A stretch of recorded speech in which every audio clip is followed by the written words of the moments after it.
So this is the chlorine part of this, and something to keep in mind is that the top part of this lasts for 6 months, but the bottom part depends on how big of a pool you have.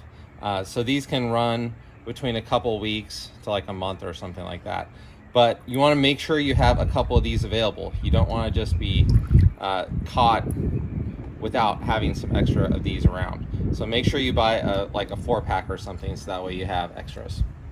And the same goes for the test strips, because if you don't have the test strips, then you can't tell what your balance is. And if you do that, then you might have a foggy pool water that you have to deal with later. These are really great just to have a 4-pack, because you do use them somewhat frequently, and you need to make sure that your balance is always there. So you don't want to run out. As soon as you have the last one of these, you put it on.